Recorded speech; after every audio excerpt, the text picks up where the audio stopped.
Hare Krishna. Good. Reading from Śrīmad-Bhāgavatam Canto 10, Chapter 25, Text 14. Govardhan Hill. Om Namo Bhagavate Vasudevaya. Om Namo Bhagavate Vasudevaya. Om Namo Bhagavate Vasudevaya. Śilā-varṣāti-vātena hanyamānam acetanam nirīkṣya bhagavān mene kupitendra-kṛtaṁ hariḥ. Seeing the inhabitants of his Gokula rendered practically unconscious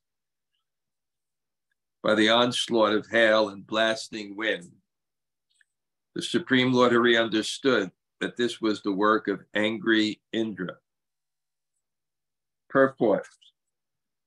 Srila Vishwanath Chakravarti Thakur explains that the severe distress Indra apparently inflicted upon the residents of Vrindavan was an arrangement made by Sri Krishna's pastime potency to enhance the loving dealings between the residents and the Lord.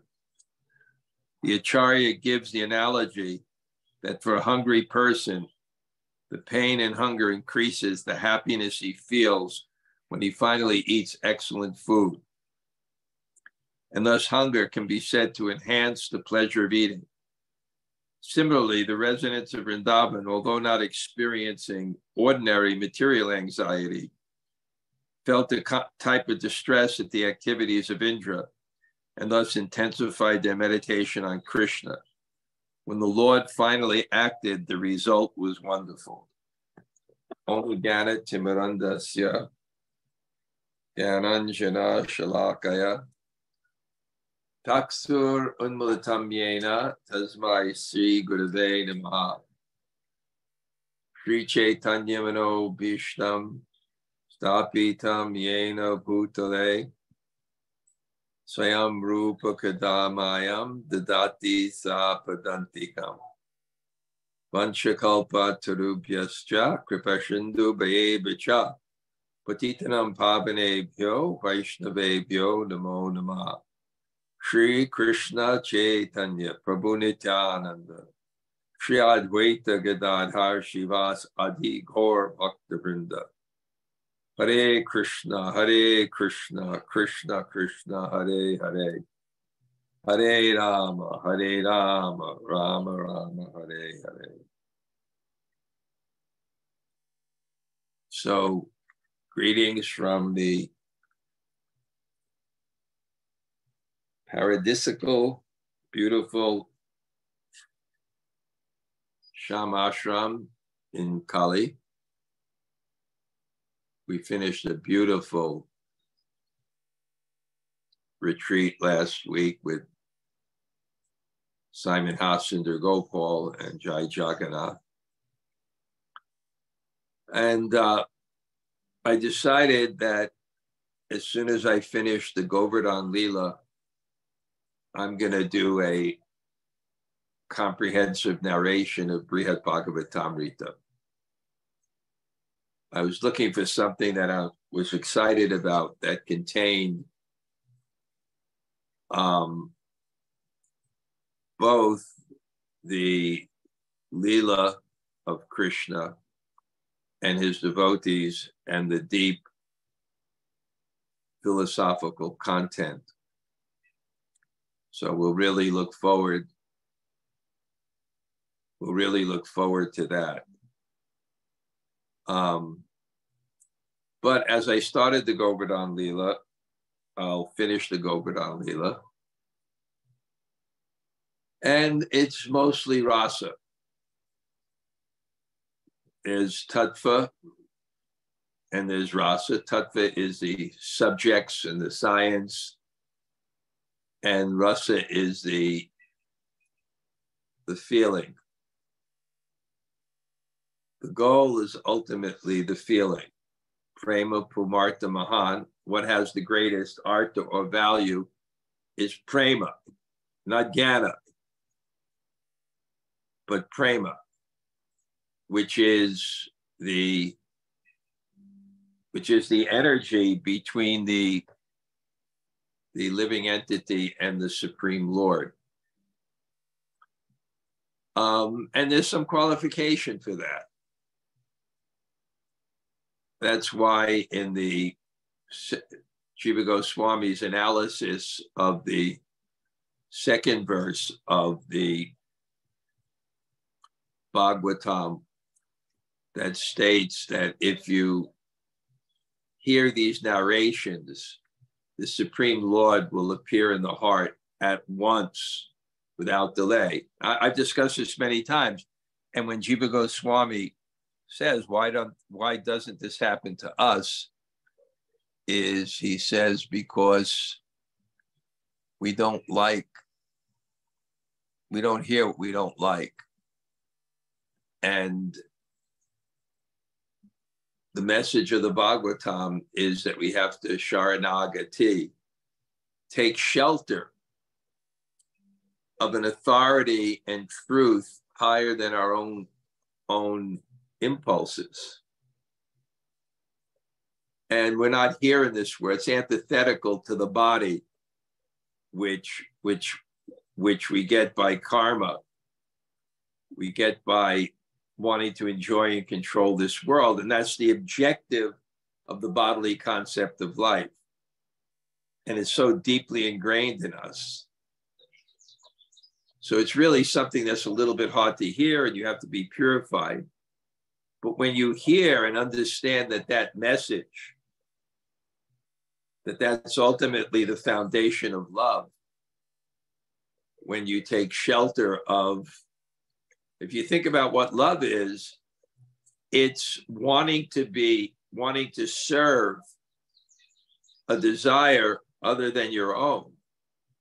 We could even say an intense love being ruled by that desire.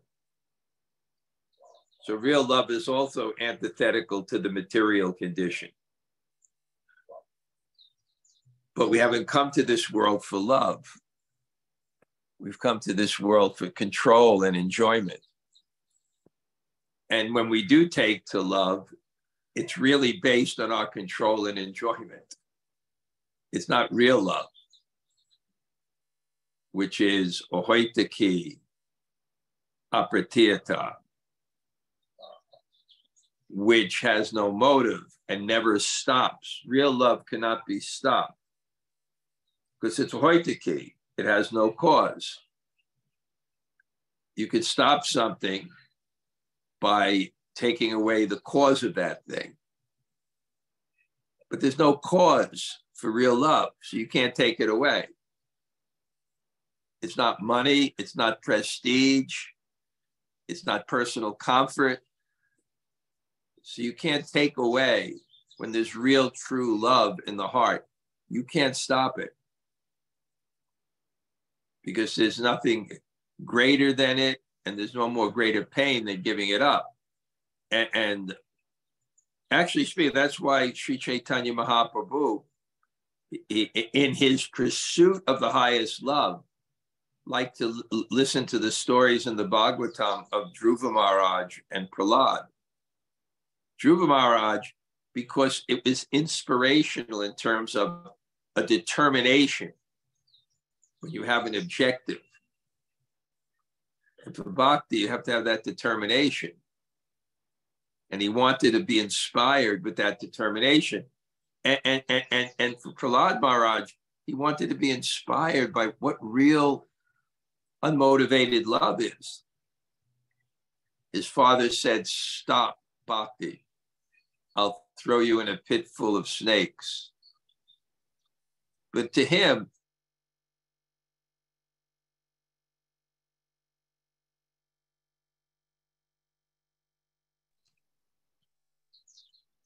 okay, we're back.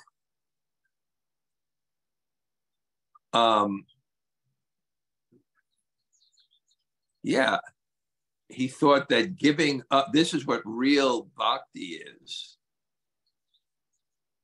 that it's more painful to give up bhakti than the pain of anything else.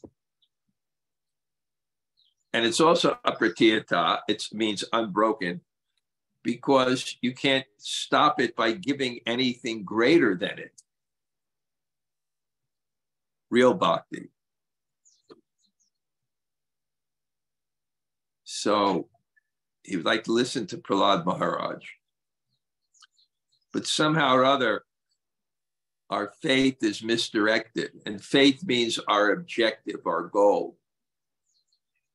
And we have the wrong objective, or we have the wrong goal. We have the wrong idea of what actually will satisfy us and make us happy.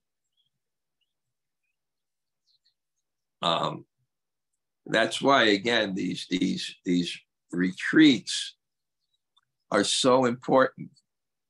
I love that definition by the Christian apologist Alvin Plandika on faith is trust by experience. To get that experience, a drop of that experience. And that moves us forward in our objective. And that experience comes from concentrated activity. That's not broken. That's how you get realization.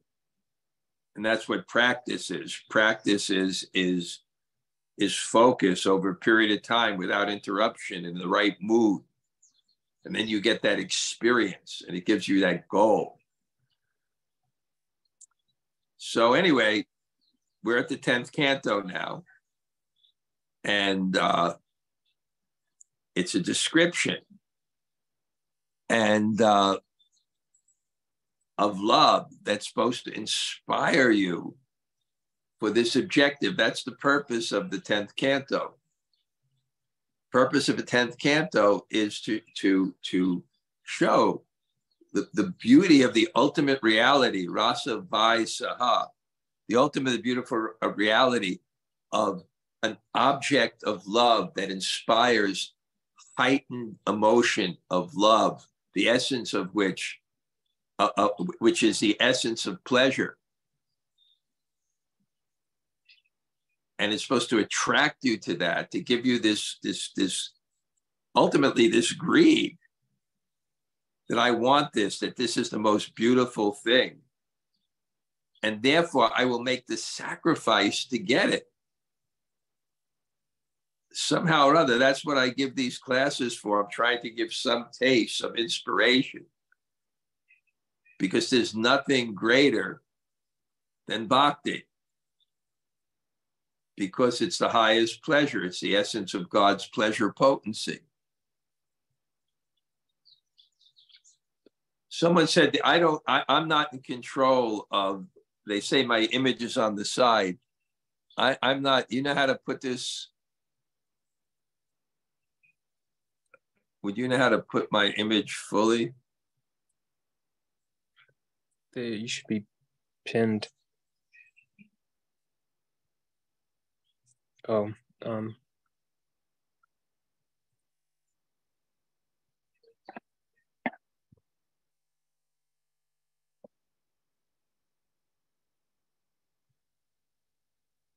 I think the admin needs to do that. Yeah, somehow Rati needs to do that. I can't.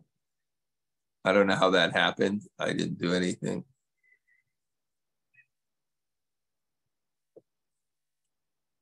Okay, it's back. Okay.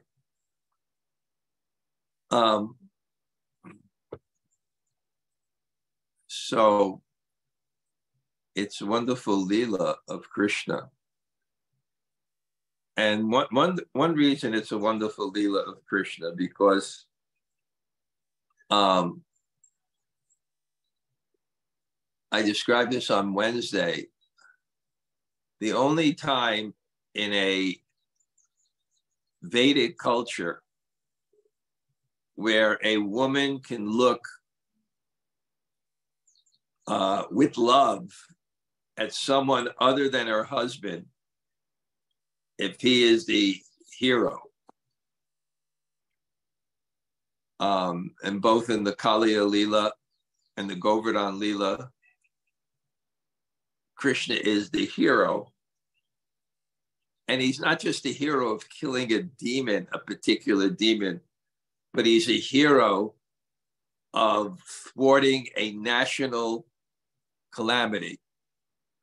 In the Kaliya Lila, the whole Jamuna is being poisoned. The birds that are flying over are dying from the fumes. The land around it is destroyed.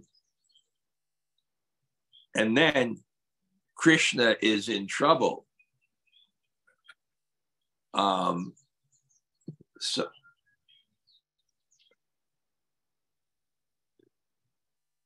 So there's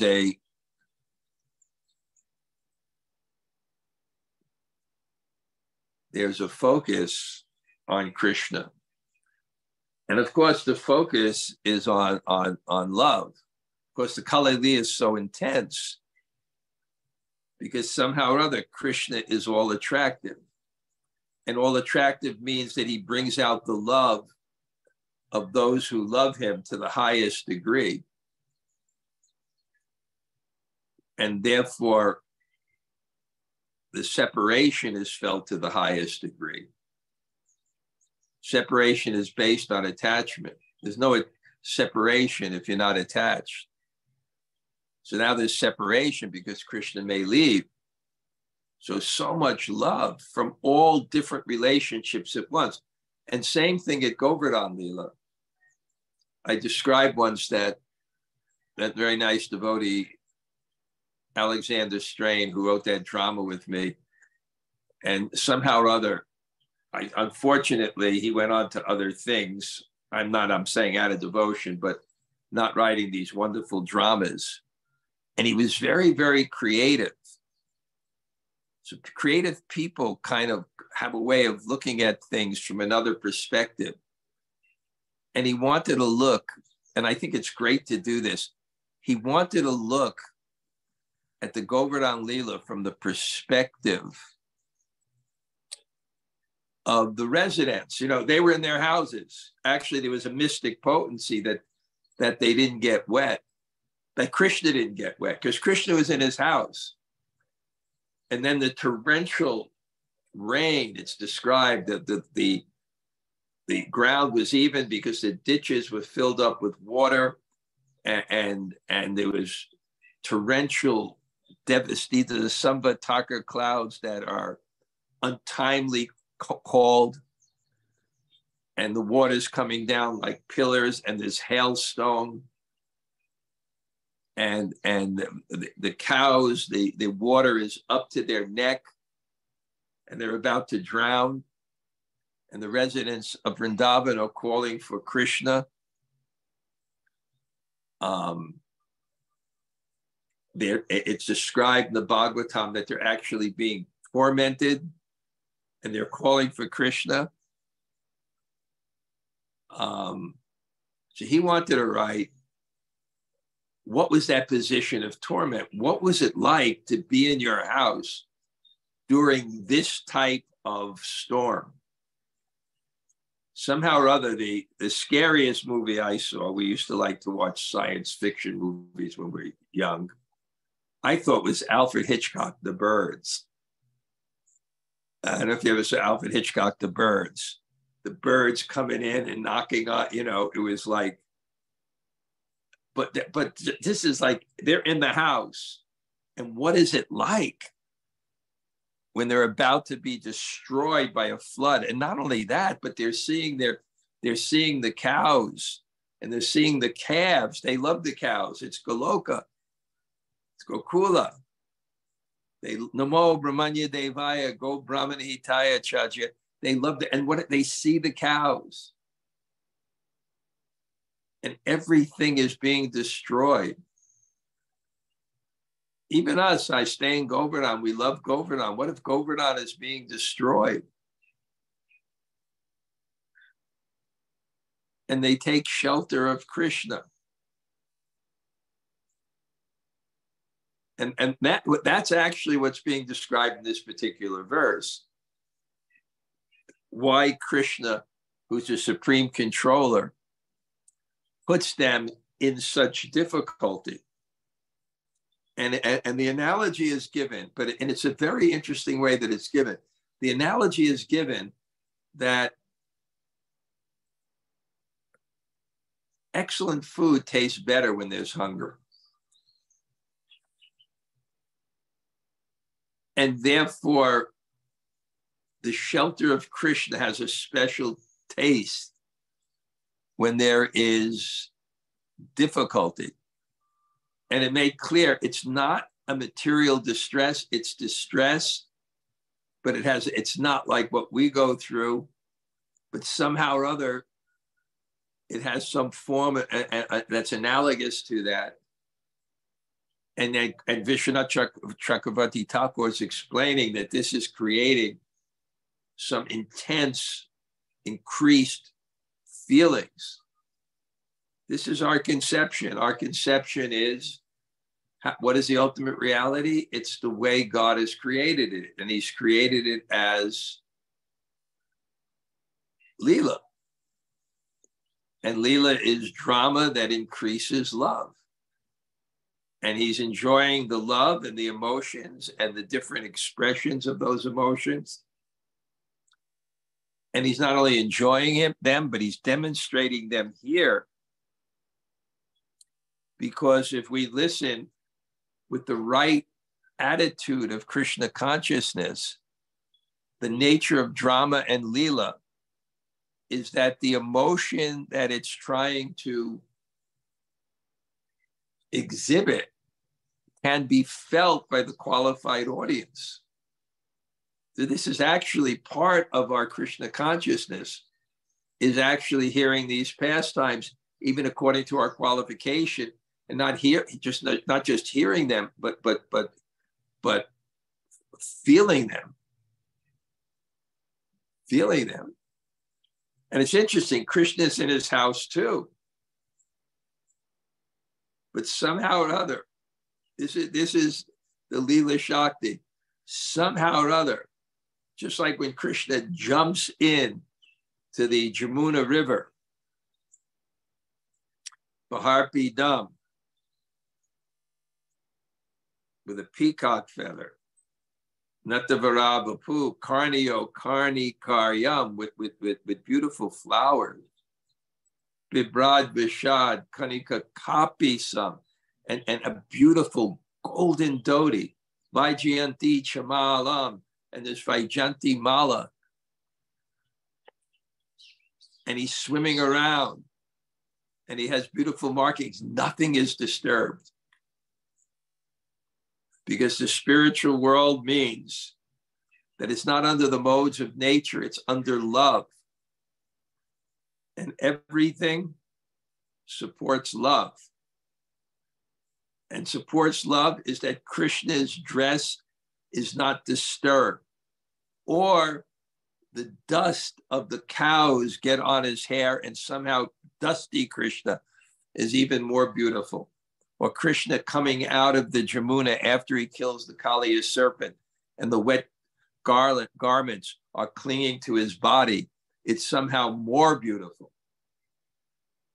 But it serves love, and beauty serves love. The beauty of the object of your love.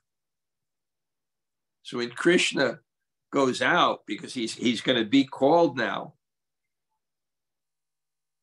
he's going to be called now because and this is actually what bhakti is. Krishna comes according to the desire of our heart. This is the transcendental system. This is why the wives of the Brahmins, they never met Krishna. But they were in love with Krishna because they kept on buying flowers and milk from the gopis. And the gopis, when they're selling the milk, they're talking about Krishna. They're talking about Krishna. So every day they were hearing about Krishna. And they're hearing about Krishna. And the love in their hearts welled. And there's three symptoms of love. You want to be with your lover. You want a relationship with your lover. You want to serve your lover. And those desires kept on welling in their hearts. And what happens? Krishna hears their desires. So this is how the process of bhakti works. You can't bluff it. You can't bluff it. Krishna hears your desires and he reciprocates with your desires to fulfill those desires, no matter what it means. And here he's fulfilling it another way. He's fulfilling it. He fulfills it by separation. He fulfills it by calamity. I'm reading now, Jai Jagannath Sachinandana Swami recommended a book by a person who was writing on St. John the Cross and Teresa of Avila. And St. John the Cross, he wrote about the dark night of the soul. He said, there's no dark night of the soul if you look internally.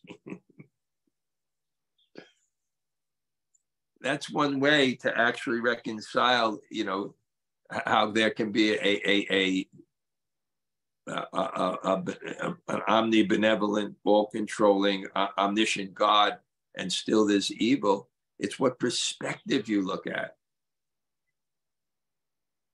If you look at it from the soul and the value of the soul, the value of the soul is that it's worth any price to achieve the soul. That's why in the Upadeshamrita it says, utsaha nistayat dharyat. You should be patient because it's not a cheap thing.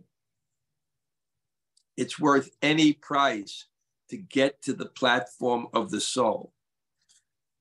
Even in our ordinary devotional life, just to get a drop of the holy name, it's worth any price. To somehow or other in this Leela, it's horrible. The residents, imagine the residents in their homes and seeing what's happening and how much they focus on Krishna and what that feels like, how they're taking shelter. Sometimes I think also when Krishna comes back from the forest and he goes to his house and he passes the other house and you're in a house and there's a door, what does it look like when you look outside that door and you see Krishna and Balaram passing through that door? It just absorbs. He's so beautiful. He's all attractive. It doesn't matter if a person's attractive, it doesn't matter if you have a relationship with it or not, whether it's your child or not. It doesn't have to be your child for someone to be attractive to you. There can be another child. He's just so attractive. We see that. We had at our Puri retreat, the daughter of Sundar Govinda and Neelambari, she's only 6 or 5 and she's making these portraits of people. It doesn't have to be your daughter. She's very attractive. She has a beautiful smile and she's very, very talented and she led kirtan. She's attractive. And the ultimate attractive person is Krishna. To every single person in that Vrindavan, whatever relationship they have with him, he's Krishna. He's a force that attracts you and makes you want to serve him to the level of intense love. So this is what's happening. It's something very internal. Anyway, when Krishna leaves his house to go to Govardhan Hill, somehow or other, there's like a space in the clouds and there's no rain. And then he lifts up that hill. So now we'll just read Rasa. Sri Krishna said to himself, because we have stopped his sacrifice, Indra has caused this unusually fierce, unseasonable rain together with terrible winds and hail. So Krishna is looking outside this. He says, just because we stop this, territorial consciousness. Territorial. I want to feel this superiority. And to do that, I have to have control. And therefore, I need territory. And therefore, Krishna puts us in the illusion that God's territory is not his, but ours. And if it's a material consciousness is strong, we become very upset if someone encroaches on our territory. And I always give the example of the bench of the Hells Angels on 3rd Street when they were the next door down from Adi. If you sat on their bench, your life was at risk because it's material consciousness, their territory. There's no discern their territory. You can see what it's about. It's about superiority. Therefore, you know, the jackets and the bikes and the male ego and the superiority and so territorial. You can't wear a jacket with a city that another bike gang has. Territorial. We are the controllers of New York. We are, and if another bike gang rides through your territory, and Indra, and it happens to devotees. It happens to devotees. Territorial. So Indra, Krishna is noticing this. Because we stopped his sacrifice, his accoutrements of superiority. Jayato Vishyam Pumsa Sanga Sanjayate Kama. I'm attached, and if it gets frustrated, become angry. And Krishna says, by my mystic power, I will completely counteract this disturbance caused by Indra. Demigods like Indra are proud of their opulence, and out of foolishness, they falsely consider themselves the Lord of the universe. I will now destroy such ignorance. The opulence is a symptom of that consciousness. It can be. It doesn't have to be. In fact, one time when I used to visit Narayan Maharaj, and he told me that where their deities were, and Prabhupada gave the deities actually, where the deities were used to be the guest room, and Prabhupada would stay in that room. And because Prabhupada was the godbrother of his guru, whom Prabhupada took sannyas from, Narayan Maharaj used to go to his room. And he said that Srila Prabhupada was so poor that in his quilt, there were big holes in it. So when Narayan Maharaj had to sit down next to him, Prabhupada, who had taken sannyas by now, had to take off his uttariya and put it. He said, but Prabhupada, he said, would love to speak about the Pandavas, that although they were the kings of the world, they didn't have a trace of possessiveness. I'm going to study, I'm reading ahead with Śrīmad-Bhāgavatam Canto, and when they point to this great king, he owns the whole kingdom, but he gave every single part of the kingdom to the different deities in that kingdom and didn't have possessiveness for himself. Real shelter of Krishna. Akinchana means I have nothing. Akinchana Gotra. The Gotra, a line of people who don't have that possessiveness and are not intoxicated by it, because they're accoutrements of power that allow us to control to foster that false prestige. And they intoxicate us with that material sense that I'm either the controller or enjoyer. I want to be the controller or enjoyer. And you get intoxicated, especially when it's powerful, when it's janma, when it's aristocratic birth. I am Brahmin. I am Brahmin. Aishvarya, wealth and opulence. You can see it in the world. Aishvarya, Shruta, MA, PhD, doctor, I am learned. Shri, beauty, attracting the opposite sex, being with the opposite sex. You can see that. But if someone is a devotee and has some neha bikamanasho sti pratyavayo navidyate swalpam apyasya dharmasya, if he has some sukriti and bhakti and potential for reality, which that real happiness is love, it's service, it's a consciousness in the heart.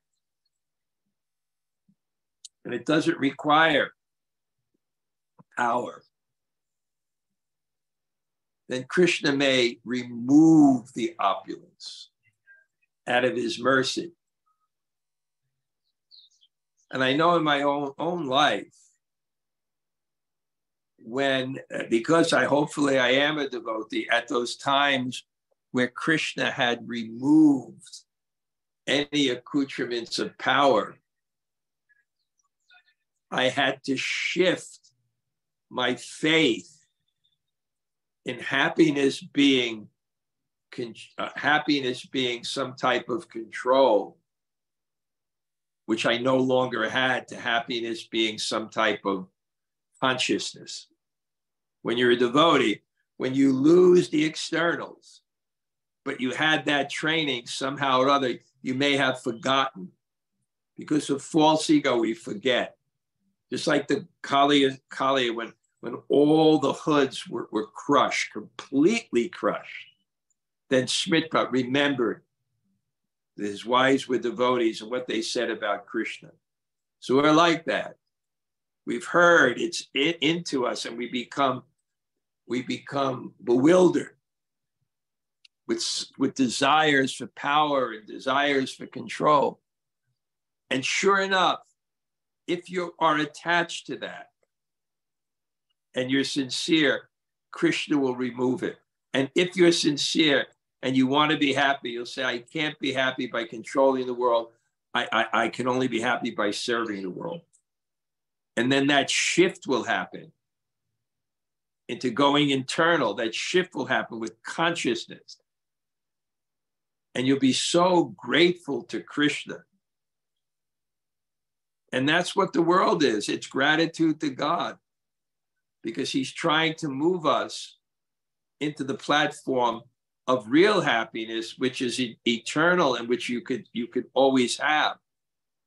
And it's not dependent on the temporary material world.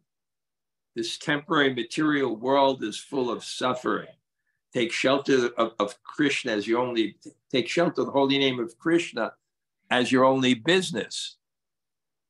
And that's what Krishna says. So he says, foolish. He's my devotee, he's foolish. I will destroy his ignorance. And I am foolish, you are foolish. And Krishna is constantly destroying our ignorance by frustrating one attempt to enjoy and control after the other. Not that we can't enjoy, but for the purpose of taking what we need for the higher endeavor of Krishna consciousness. But when it exceeds that and it affects our consciousness and it becomes our faith, that is happiness. America's next top this, America's next top that, America this and that. Or the worst thing is Krishna will fulfill our desires, but that's all you'll get. And that's in the Bhagavatam. Krishna said, for that devotee who wants material things, I may fulfill his desire, but that's all he'll get. And you won't get happiness, because happiness is internal. Happiness is Krishna's energy of happiness, which is devotion. And that has to be our determination. That has to be our objective.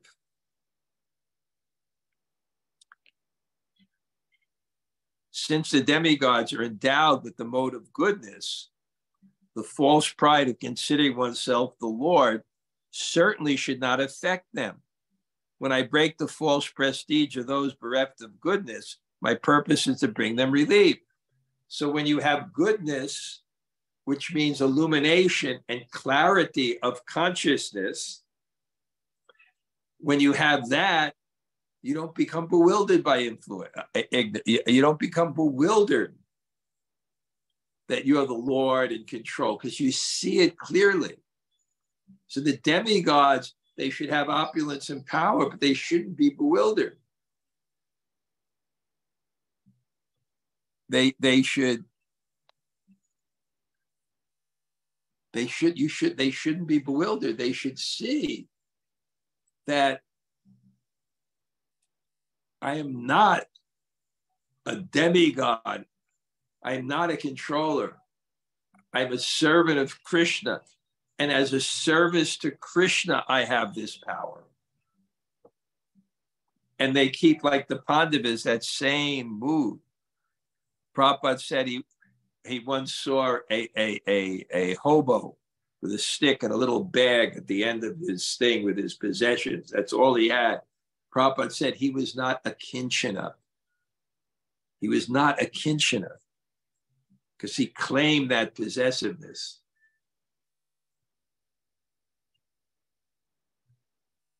It's difficult. We're attached to so many things, but we have to come to that sweetness of dependence on Krishna. Prabhupada described our lives as material protective agents. That's why there was traditional sannyas. Traditional sannyas, you would just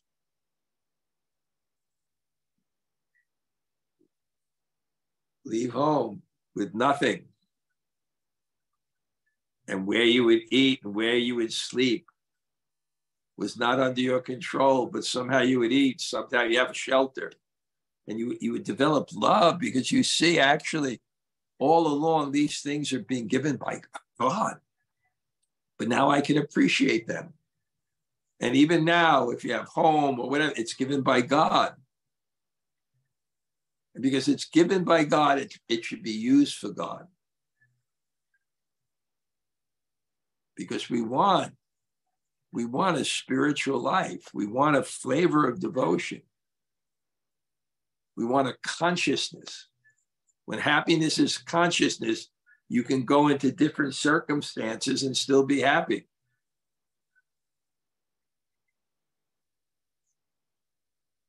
But so he says, the demigods, goodness, but when I see that they lost the goodness and they develop false prestige, I will bring them relief.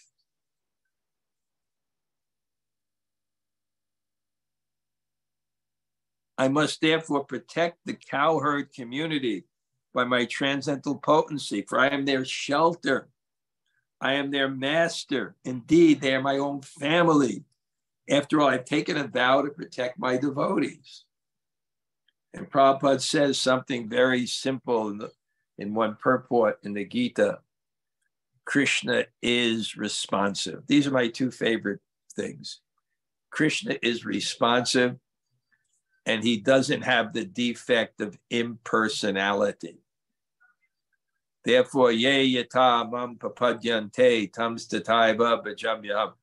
As they surrender to me, I reward accordingly. Samaham sarvabhuteshu name vaishasthana priya.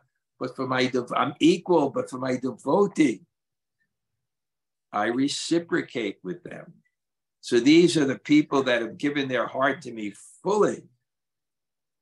And it's invoked already, that feeling in Krishna, that these are my devotees, I will give them shelter. And he can have that same personal relationship with us if we actually feel that way, that I'm completely dependent on Krishna. He is my shelter. I'm completely dependent on Krishna. And therefore I do what is favorable for that service. I give up what's not.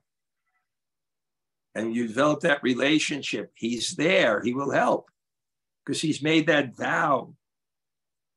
And therefore, for these people, he'll protect them. This is his love by his potency. I am tasmad mat-sharanam gostam. Therefore, mat-sharanam, this coward gostam, this coward community has taken shelter of me. Mannatam, Matnatam, who've seen me as their master. Mat Parigraham, who's seen me as their own Parigraham, their family. Gopaya, I shall protect. Swa-atma yogane, by my transcendental potency. Saham, because me, by me. Vratadata, I have taken this vow. If we believe there's God and we believe there's a supreme personality of Godhead, then he will reciprocate the love of those who take shelter of him. But this is not our faith.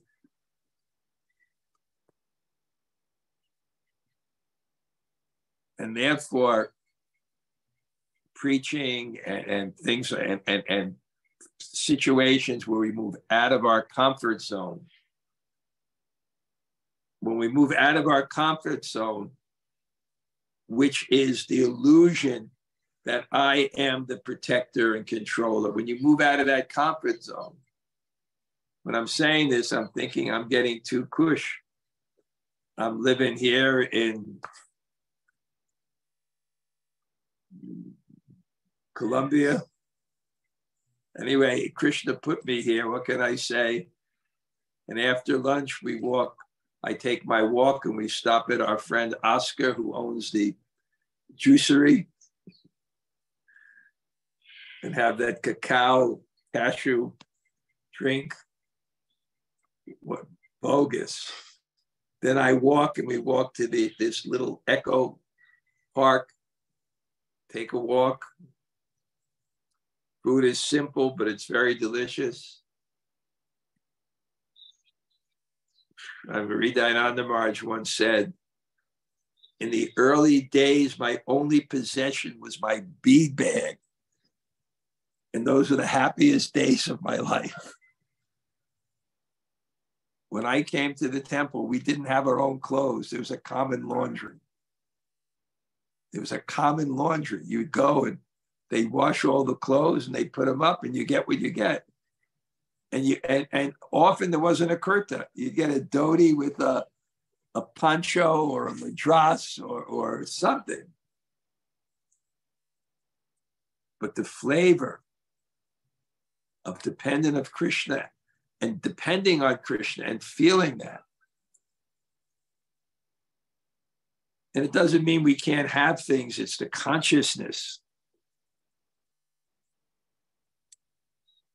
Having said this, Lord Krishna, who is Vishnu himself, picked up Govardhan Hill with one hand and held it aloft, just as easily a child holds up a mushroom. So let me see what time it is.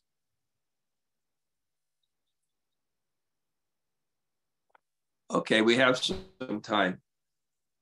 Jumanajaya, do you have some reflections? And then if anybody else has reflections or a comment or a question. Hare Krishna Maharaj, thank you for class. I really felt like the mic drop, if you will, of today's class was, Krishna may give you your material desires, but that's all you're going to get. And that just really, that's so beautifully put and really hit the mark. So thank you for sharing that. That's all you're going to get. Okay, Jamuna, great.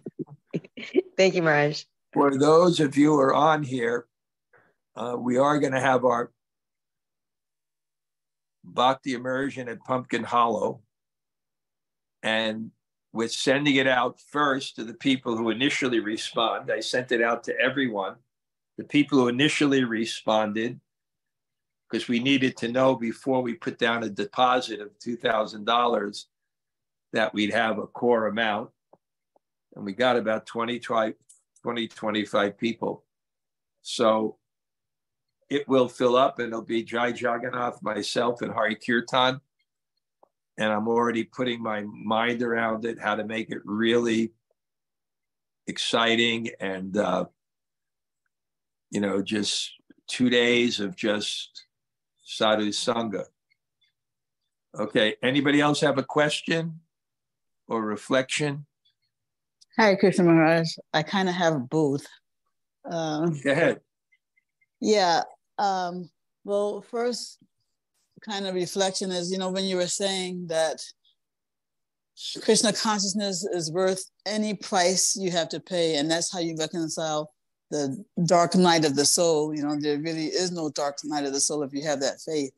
And so when you were saying like that, I was thinking about, the most heinous, unspeakable experiences, that a person could possibly have, something so horrendous. And when you think of such experiences, and then you say, well, that's worth, if you come to Krishna consciousness, it's worth. I'm like, boy, that takes just so much faith in Krishna consciousness. Well, I'm not going to just, tell everybody it's Krishna's mercy, Prabhu. But, I've written many, many articles on this subject. And the first thing I admit that the strongest argument against God's existence is the fact of heinous evil within the world. But when you weigh all the arguments, it still points to God's existence. And yeah, I know. It could be an expert. What? I mean, I know I've read that article, but I think I probably just need to reread it because it's like, read it. I read several of them, not just one. I read several of those articles, and it's looking at it on a micro level. When we look at some of the evil people in the world, we can understand what God will have to do to them to actually bring them to a platform of humility. And unfortunately, we may have been those people in our past lives. Unbelievable. Okay, Maharaj, the question I had was about, how we say that, or Satya Hari Prabhu has said that, words can be impregnated with the history of their usage. And so when you were saying how Krishna was appreciating how the residents of Vrindavan saw him as his master, I was so wishing that we could come up with a different word. Then what? Than master.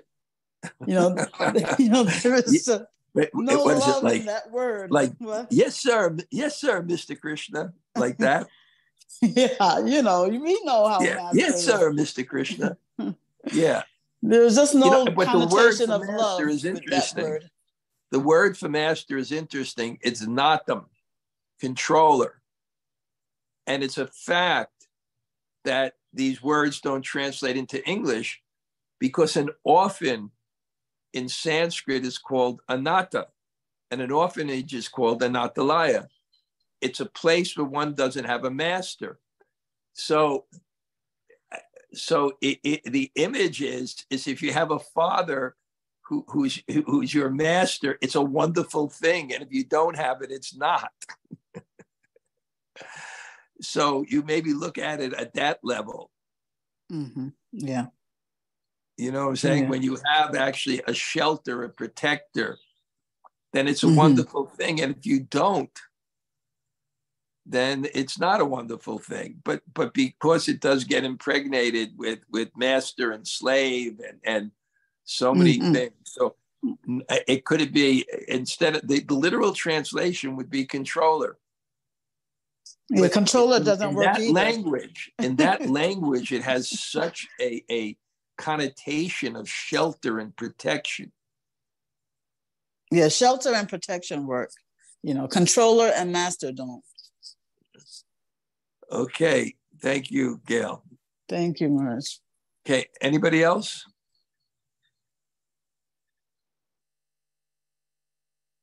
Say hello. Hare Krishna, Guru Maharaj. It's Lal Govinda. I'm Roger. Thank you for class. We'll see you soon. Yes. Yeah, can't wait. It's going to be great. It's going to be really great. I changed my ticket to come back Saturday because I didn't want to risk coming back on Sunday and, being a delay and missing it. So, we'd be waiting for you either way. Okay. All right. Anybody else? Hare Krishna Maharaj. Hey, Kalchandri. Thanks very much for the class. You somehow with that shirt look like a Catholic priest. There we go. You look great. I mean, I think retirement's done you great. Thank you. Great to see you. Haribo, thank you. Haribo. I also got my my fatherly look. Very Anybody good. else? Hare Krishna, Guru Maharaj, Tota Gopinath here. And Kishori Radha. Haribo, see you soon. Hare Krishna. Haribo. Good. Anybody else? Hare Krishna Maharaj, Surya Radhika here. Hare Krishna, Yavat Sundari. Surya Radhika. Yavat Sundari. Oh, okay. Haribo. The reception is not good. Nice. Okay. There you are. Great. Thank you very much. Thank you. Haribo. Okay. Haribo. Good. Anybody else? Hare Krishna Maharaj, this is Yamuna Pavani. Have you heard back from Puri yet? Yes. I'm trying to put on the video, but I don't know how. Yes, it's booked. The ashram is booked. Okay, send me the dates and everything, okay? I will. Okay, Haribo. Anybody else? Hare Krishna Maharaj, it's Malati. Malati, you arrived back safely. Good. I did. Great experience for you, huh? Yeah, really incredible. Yeah, okay. Good. Anybody else? Hare Krishna Maharaj. Catalina, that was so nice that you brought your daughters to meet me. Yeah, they we love seem sharing to time really with you. enjoy coming here and meeting me. Yes, they do. They do, Maharaj. We love to be with you. Thank you. Thank you great so seeing much. them. Okay, good. Anybody else? Hare Krishna Maharaj.